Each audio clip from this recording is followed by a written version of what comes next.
Hello बच्चों, chemical kinetics से first order reaction से रिलेटेड एक सवाल आपके सामने लेके आए हैं।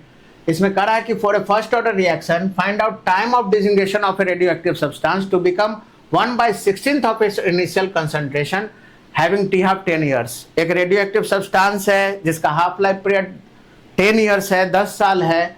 तो बताओ कितना समय लगेगा या कितना समय में वो अपना ओरिजिनल कंसंट्रेशन का 1/16 हो जाएगा। ठीक है, तो यहाँ पे आप लोग को क्या करना है, कैसे ऐसे सवाल को बनाना है। मान लेते हैं कि इनिशियल कंसंट्रेशन ए है, ए का वैल्यू 1 है, तो ए माइनस एक्स कितना हो गया, तो अपने ओरिजिनल का कितना हो गया 1/16।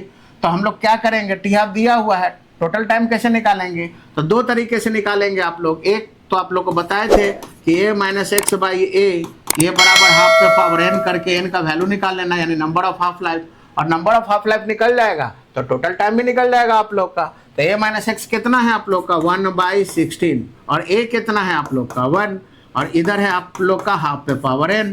तो यहाँ पे कितना हो जाएगा 1/16 को हम लोग ऐसे लिख सकते हैं कि 1/2 पे पावर 4। क्यों? क्योंकि हम लोग अगर करेंगे कि 1/2 इंटू 1/2 इंटू 1/2 इंटू 1/2, तो ये हो गया ना 2 दूना 4 दूना 8 दूना 16 1/16, यानी इसको हम लोग लिख सकते हैं ना कि 1/2 पे पावर 4।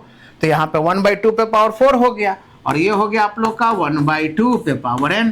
तो यहाँ से देख रहे हो कि सेम हो गया, तो n का वैल्यू यहाँ से निकल गया कि n का वैल्यू कितना हो गया 4।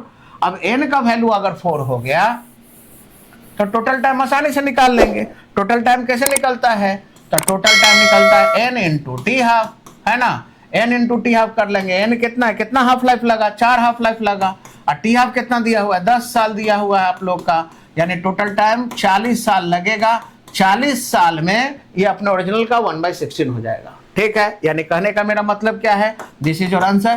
कहने का मेरा मतलब है कि अगर शुरू में ये आप लोग का 1 था तो 10 साल के बाद वो कितना हो जाएगा आधा, फिर 10 साल के बाद वो कितना हो जाएगा आप लोग का 1/4, फिर अगले 10 साल के बाद फिर कितना हो जाएगा आप लोग का, फिर अगले 10 साल के बाद वो 1/8 हो जाएगा, फिर अगले 10 साल के बाद कितना हो जाएगा, फिर अगले 10 साल के बाद वो उसका आधा यानी 1/16, यानी 10 20 30 40 साल के बाद वो हो जाएगा 1/16।